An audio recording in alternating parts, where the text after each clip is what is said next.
My name is Catherine, but please feel free to call me Kate. Most people do. And I am a historian, professional genealogist, a writer, and a historical researcher.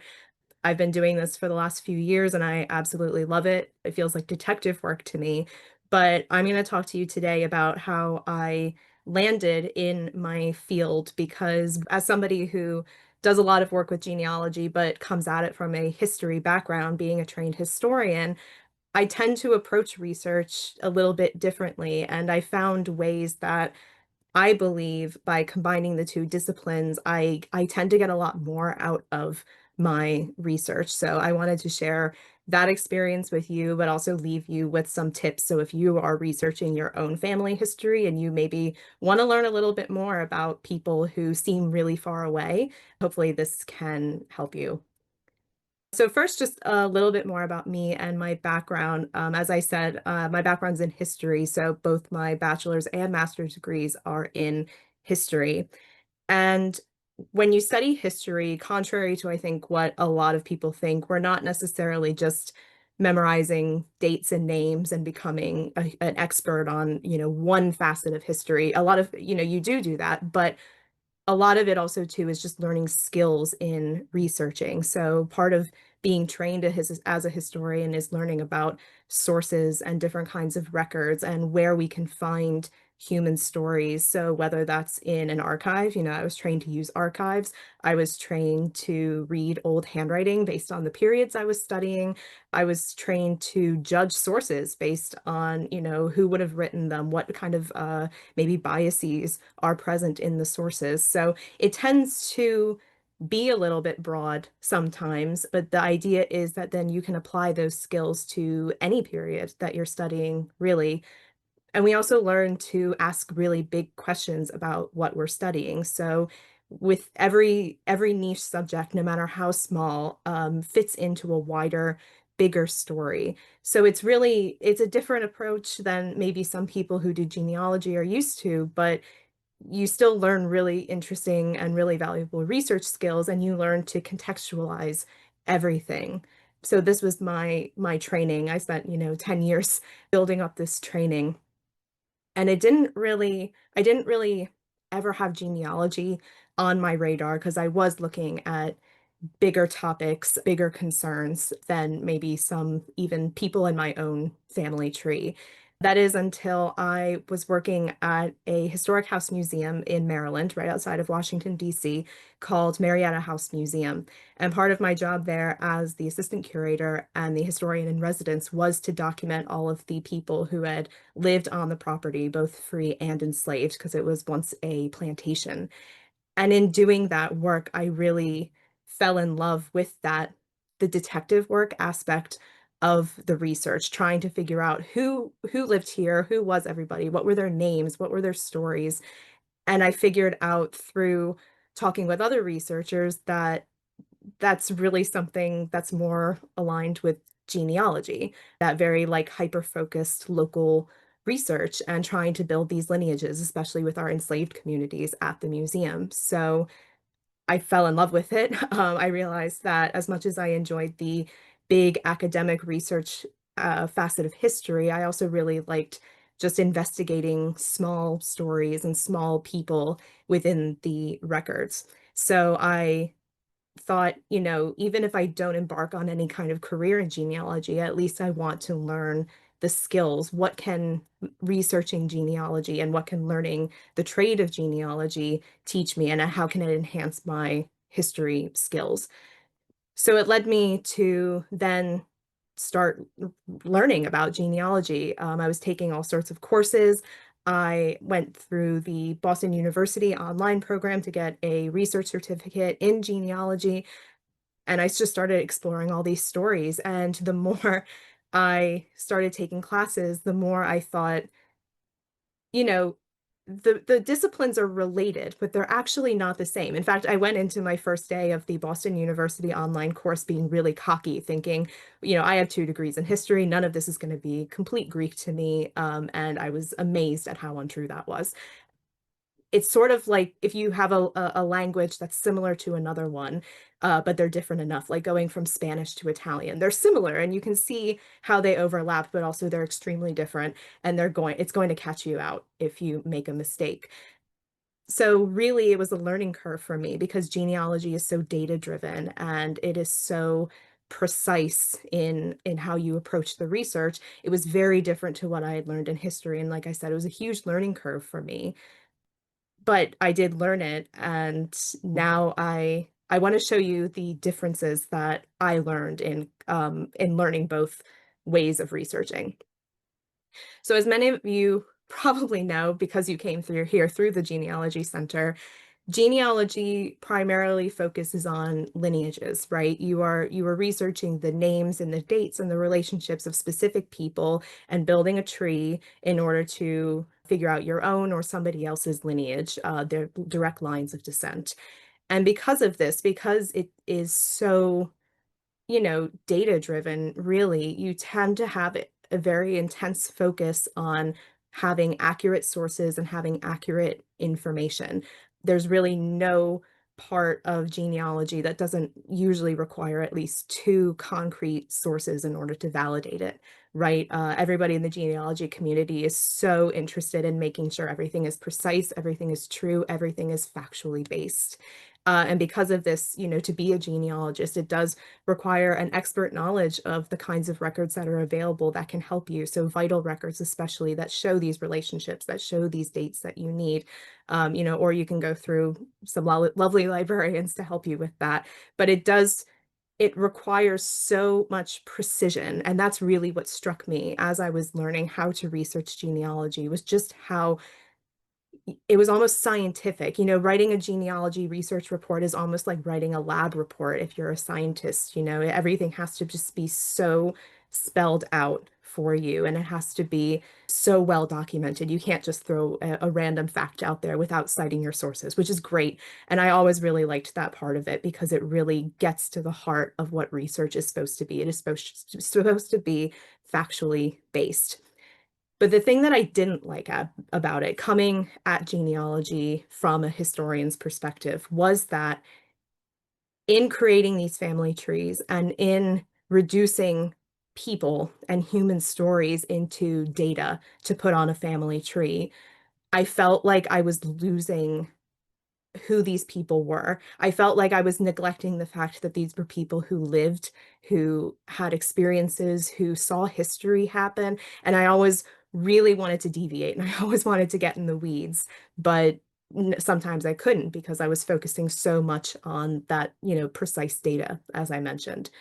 So my thought was, how can we honor all that we love about genealogical research, all of that precision, all of that commitment to factual evidence, but how can we maybe expand it so that all of those names and dates on the family tree now have meaning and we're restoring the humanity back to these people? And that's where I think my history background really kicks in, because I think that you can marry the two very effectively. Once you have created a family tree and once you have all of those facts behind you, you can actually kind of get to know as much as possible the people who are in your family tree. This is what some people call family history rather than genealogy. So it's going a little bit deeper than just the pedigrees. And it's really trying to figure out, who were your ancestors? Where did they come from? What did they see? What did they experience?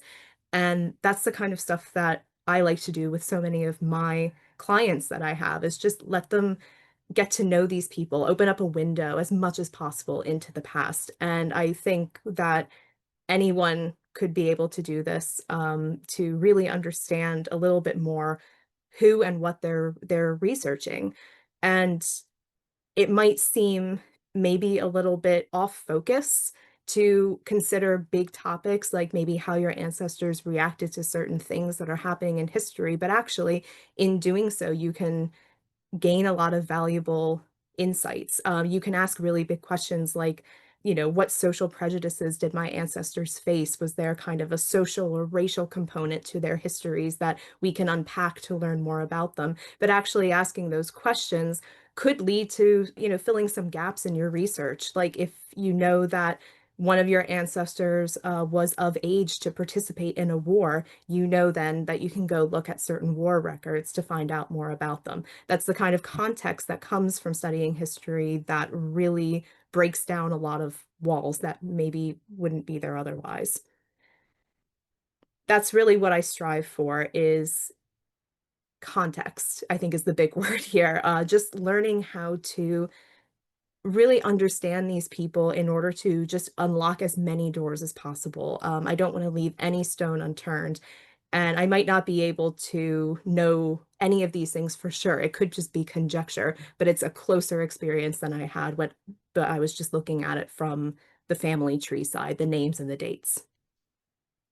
I want to give you a case study to kind of show maybe just how effective this method can be. One of my favorite research projects that I've ever done that I'm still doing is I researched the history of the people who originally lived in and built my family's Victorian home. And I call them on my Substack, I serialize a lot of their story and I call them the House family. The House family is a very complicated, dramatic family, and I've loved getting to research them. But one of the roadblocks that I hit is that they are not actually my family. It feels like it sometimes because we're in the same space, but we're not actually related. And I don't have the benefit of having family stories to go off of. I don't have the benefit of knowing little bits of family lore or even having like letters or diaries that could give me some insight into who they were. So for the beginning of this research project, these people were very much just names on a page. And then the more research that I did into their world, looking at them from the local level, like who were they in their community? How did they impact their community? What kinds of politics were they reacting to? Looking at them in newspapers to see, even the smallest details about like, where did they go for dinner on Tuesday night? It really let me see them more as people and it rounded them out in a way that was really special to me. So even without those kinds of really intimate documents that some people are very privileged to have, I was able to get a glimpse of who these people were. And I still am finding out great new stuff about them all the time. So just to kind of show you how adding background and context can really help you get to know people without necessarily being privy to all of their personal information. So if this is something that you are interested in doing and you want to get started, but maybe you don't have a history background or you're just very overwhelmed by asking big questions, here are some places to start. These are questions that I've been trained to ask whenever consulting a new research subject or even a document in my history practice that I think can also apply to your family stories as well. So next time you feel stuck or next time you just feel like you want a new avenue to explore with your research, you can try any of these ways to engage with your subject in a different way.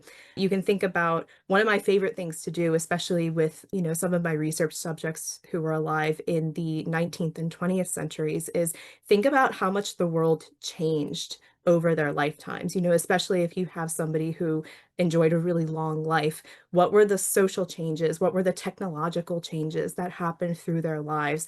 And you might not know exact details of their reactions to it, but it's a kind of fun to imagine at the same time. Might have an ancestor who was raised going door to door in a horse-drawn wagon, but then, watched the moon landing. It's just really fun to kind of think about that kind of stuff and put it in a wider context.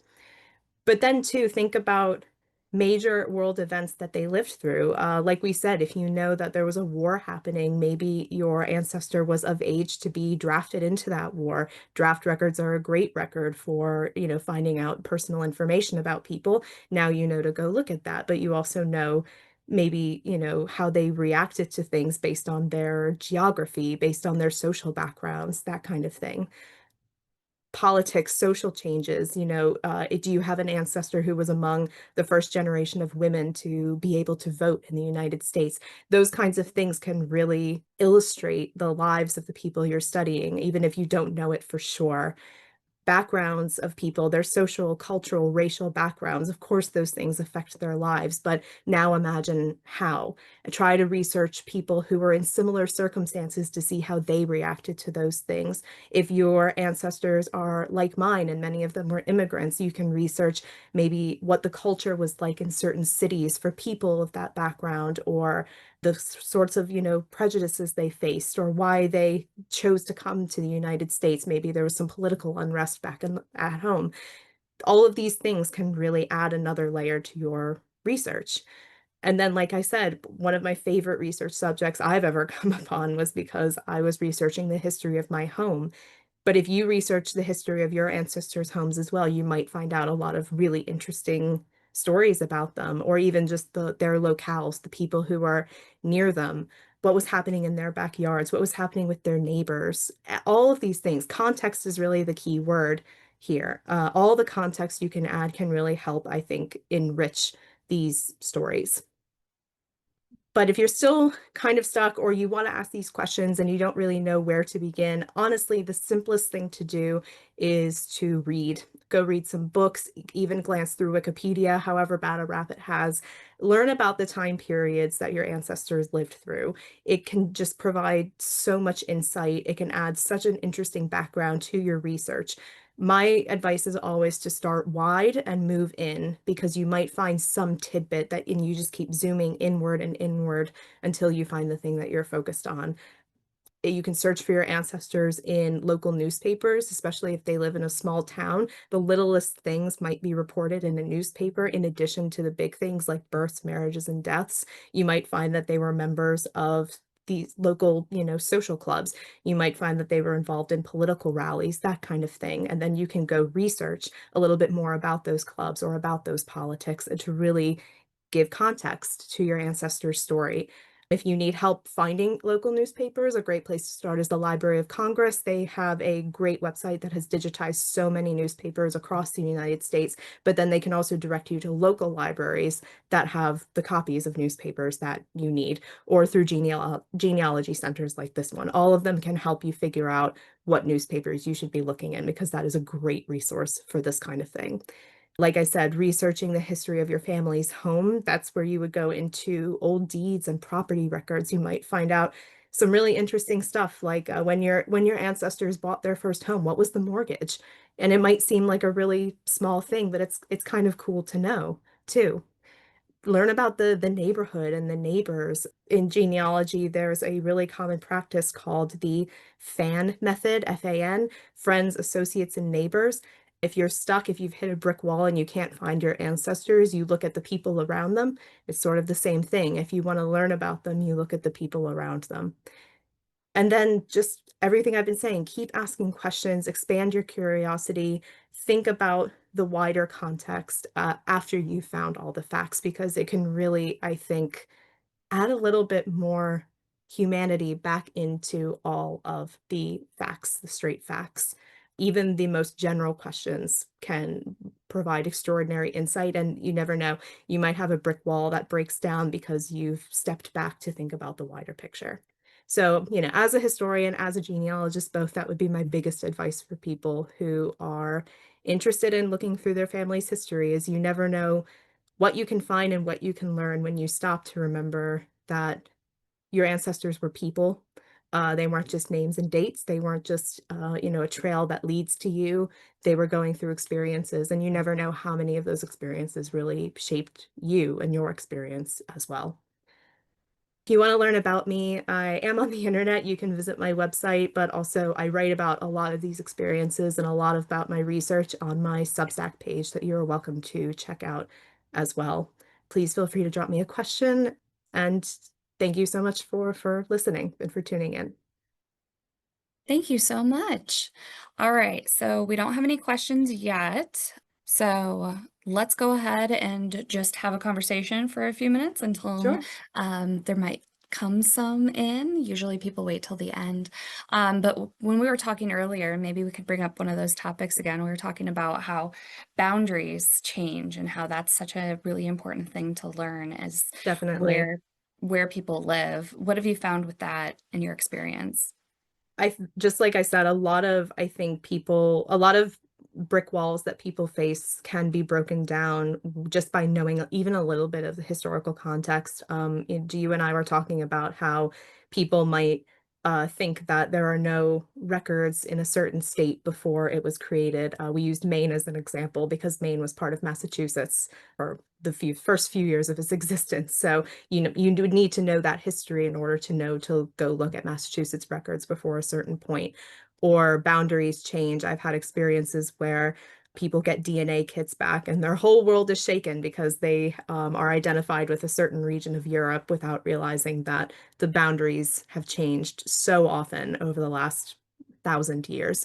Or even just knowing where to look for certain records. Like if you have an ancestor who was from the South, so you're looking at Civil War records from the Confederate Army, when really, if you researched the locale, you would know that that particular area sympathized with the Union. So a bunch of guys left to go join the Union Army. That's the kind of context that I think will help break down walls. Just knowing that little bit of history will help you know where to look for records. And now the questions are coming in. Is Perfect. there a couple good websites to check for building historical context like you use to write the family stories? I would start just honestly doing a basic Google search. If you know that your ancestors lived in a certain place in a certain time, do a Google search of it because you might find that there is a local historical society that has written a lot about it. You might find that there are whole groups of people who have studied that locale before, and that can lead you on a journey. But then also start wide. If you know that your ancestors lived in, I don't know, Minnesota in the 1870s, just start reading about what Minnesota was like in the 1870s. I don't usually condone going to Wikipedia, but if you just need a general introduction just to see what's out there so you know what to search for further, just give that a basic read. And then when you're ready to go a little bit deeper, like I said, if you're going to look through local newspapers, for example, that's a really great way to know. Even if your ancestors aren't in the newspaper, maybe they received the newspaper. So, what are the kinds of things that they were reading and reacting to? What was the politics like in the locale where your ancestors lived? And a really great website for both identifying what newspapers you should be looking for and knowing where to find them is the Library of Congress, their website called Chronicling America. And all of that is free. But then also, yeah, a genealogy center like this one in Allen County, lots of other small historical societies will have resources available to you.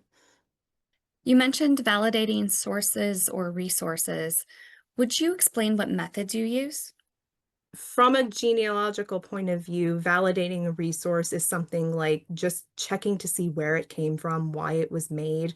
If it's a standardized thing like a census record, you can kind of trust the validity of it, but then you also have to consider things like who was writing it. There are lots of different census enumerators who really, just want to get home at the end of the day to have dinner, so they might not have recorded something as accurately as you would have liked them to. So those are the kinds of things that you have to consider. And to learn that stuff, I think you just have to interact with the sources more and more. Knowing the difference between looking at a primary source, which is you're actually looking at the document or an exact photo or copy of the document, versus a transcription of that document. Things might get lost in translation when that happens, or if you're looking at an index of records where it's just somebody took out what they consider to be the most important bits. That's the kind of thing that you're looking for when you are validating a record. You need to know who and what to trust, basically, and you need to have a little bit of healthy skepticism for maybe things that could go wrong, human error. But when you're looking at it from a historical perspective, it kind of gets a little bit more broad because you're also looking for things like why was this resource being written? What is the perspective of this particular person? Like, why would they say this or why would they report this? That kind of thing. So that's where you can see a little bit of disconnect between the two disciplines. It's much more rigorous in genealogy than it is in history. You might look at a document from a historical perspective and still see it as a really good resource despite any inaccuracies because it still tells you so much about a time and a person and maybe a way of thinking, as opposed to genealogy where you're just looking at it from whether or not the facts can be relied upon. What would make someone be labeled the family historian? a family historian, I think, is somebody who wants to go a little bit deeper into the lives of their ancestors. So maybe they start out with an interest in genealogy. Maybe they start out with a family tree, but they look at those names and those dates and maybe even the locations of births and deaths, and they think, I want to know a little bit more. I might know exactly where I came from. I might have the map, but I want to know a little bit more about what they were going through. And I know it can be a challenge sometimes because not everyone has access to maybe family stories, family lore, or even, private records. But I think you can still tell quite a bit about what they experience, even if it has to have a little bit of conjecture to it. So I think, yeah, people who are interested in family history are people who want to go a few levels deeper, maybe, than just ironing out their family tree. What was the most interesting kernel of information you discovered while researching your family home? The most interesting thing that I learned was, and the thing that first captured my imagination, because originally I just researched it because I wanted to have a framed deed in my house. I wanted to find the original deed and be able to frame it in the house. But reading the deed, I realized that in a very rare move for the time, the original owner and financier of my family home, the woman who paid to build it, was a woman, first of all, which is not completely rare, but is interesting, but then also that she was a married woman and that her husband had no involvement with the process of building the house except to witness the mortgage agreement, which I found to be very intriguing, a very modern thought. So it just led me to think, well, who is this woman? And the more I researched, the more I found out, well, she was a businesswoman. She was extremely reliable. She was very financially independent because she got married late. So again, one little thing on researching a deed led me to put together what I think is a pretty good profile of this woman, who wasn't even my own family, but I feel like she's part of my story now. Thank you. That's fantastic. Do you have favorite sites for German records? My church is not available for baptism, any vital records for my town. Is there another source? I don't have a lot of experience with German records, so I don't know if I'm the best person to ask for that. I know that a lot of historical societies, I know a lot of genealogy database websites do have access to German records, so contacting somebody through those institutions would probably be very helpful to you. There's a comment in here. Really appreciate this talk. Understanding history has been so helpful in filling in some of our family history that is connected to homesteading pioneer days, especially the reasons people may have been on the move. Yeah, Local historical societies have been a great source of information.